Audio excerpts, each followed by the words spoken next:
Right now, there's a grown man crying in a parking lot because 11 millionaires he's never met lost a game. Sounds pathetic?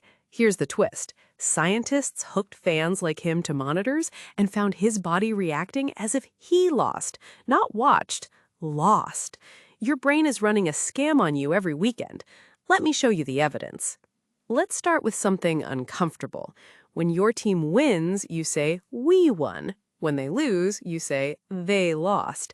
You think that's just a figure of speech. It's not. It's a documented psychological reflex with a name, a date, and a lab coat attached to it.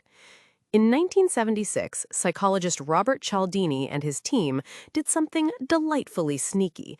They counted what university students wore on Mondays after football games. After a win, campus was drowning in team jerseys and school colors. After a loss, suddenly everyone dressed like they'd never heard of sports. Cialdini called it BIRGing, basking in reflected glory, and its evil twin, corfing, cutting off reflected failure, is why your uncle always knew this coach was garbage exactly 90 seconds after the final whistle. Here's the part nobody tells you.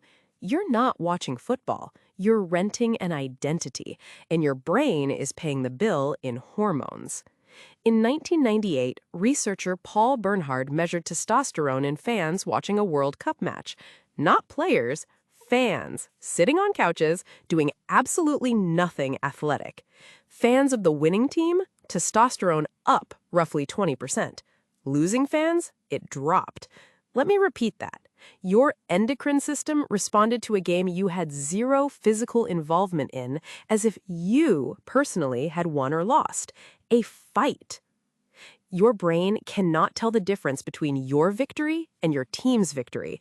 That's not fandom, that's biochemical identity theft, and you signed the contract at birth. And it gets weirder. Studies of fans during high-stakes matches show cortisol, the stress hormone, spiking to levels comparable to genuinely threatening situations. Your ancient survival machinery is treating a penalty shootout like a predator in the grass. Which raises the obvious question. Why would evolution build something this ridiculous? Because it's not ridiculous. It's a feature running on outdated hardware. For most of human history, your survival depended on one thing, belonging to a group that would fight for you. Exile meant death, so evolution built you a brain that craves tribes the way it craves sugar, desperately, automatically, and with terrible judgment about the source. In the 1970s, psychologist Henri Tajfel ran the famous minimal group experiments. He divided strangers into teams based on literally nothing, a coin flip, a preference for one painting over another. Within minutes, people favored their meaningless team and discriminated against the other one. No history, no stakes, no reason. Just, your team blue now, and boom, instant tribalism. Now, think about what football hands your brain. Colors, chants, a shared enemy, ritual gatherings every weekend, war paint, anthems, and a battlefield with clearly marked territory. Football didn't invent tribalism. Football is tribalism with a fixture list. You're not a fan. You're a Stone Age human who found a legal, socially acceptable outlet for machinery that used to coordinate actual raids. The stadium is the safest war humanity ever invented. Here's the angle nobody talks about. Football isn't competing with other sports. It's competing with church. Sociologist Emil Durkheim describes something called collective effervescence, that electric, self-dissolving feeling when a crowd moves and feels as one. He studied religious rituals, but check a football match. Sacred ground, ritual clothing, chanting, weekly gatherings, saints and sinners, miracle stories, and genuine belief that your suffering means something. As traditional religion declined across the developed world, stadium attendance didn't. Your brain needs transcendence, moments where I dissolves into we, and it will get them somewhere. Some people meditate, some people pray. You scream at a linesman. Neurologically, closer than you'd like to admit. Suffering is the subscription fee. Now for the truly counterintuitive part. You'd think fans of successful teams would be the most devoted. Wrong. Research on fan loyalty consistently shows that shared suffering bonds groups more powerfully than shared success. Anthropologists studying painful rituals, and yes, watching your team blow a lead in the 94th minute counts as ritual pain, find that groups who suffer together fuse their identities together. This is why nobody respects the guy who became a fan during a trophy run, but everyone respects the fan who endured decades of misery.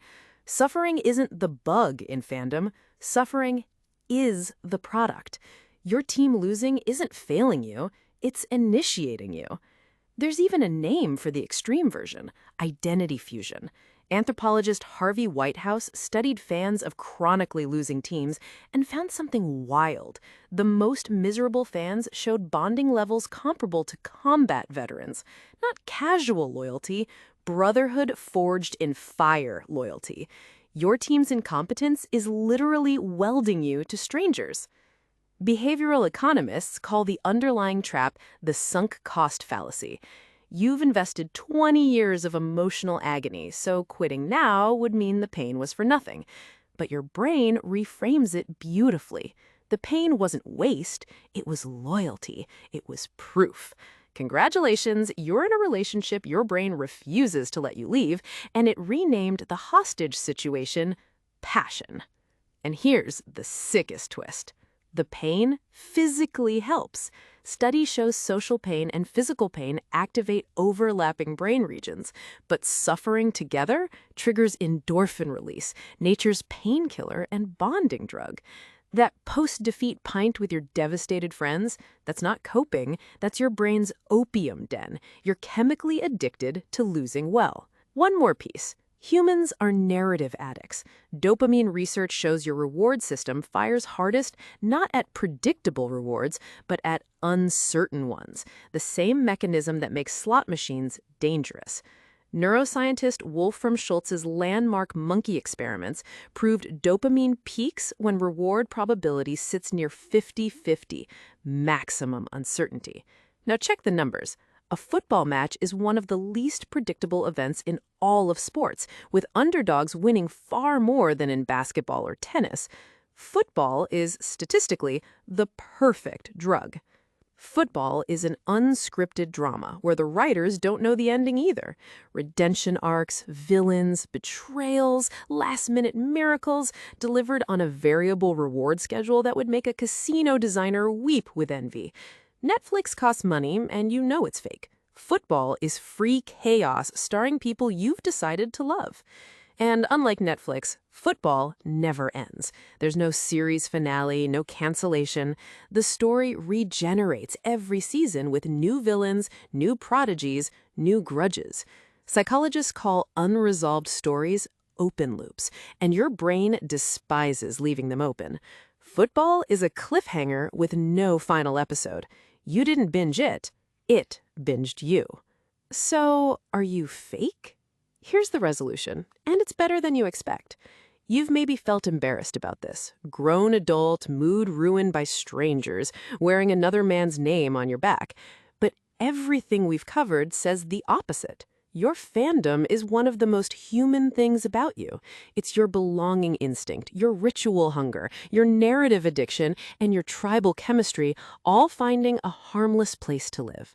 The person who says it's just a game is technically correct and completely missing the point. It was never a game. It's a tribe, a temple, a soap opera, and a hormone dispenser wearing a game as a disguise. So no. You're not really a football fan. You're a beautifully obsolete survival machine that found the perfect modern habitat. And honestly, of all the things your Stone Age brain could have attached itself to, this one comes with snacks.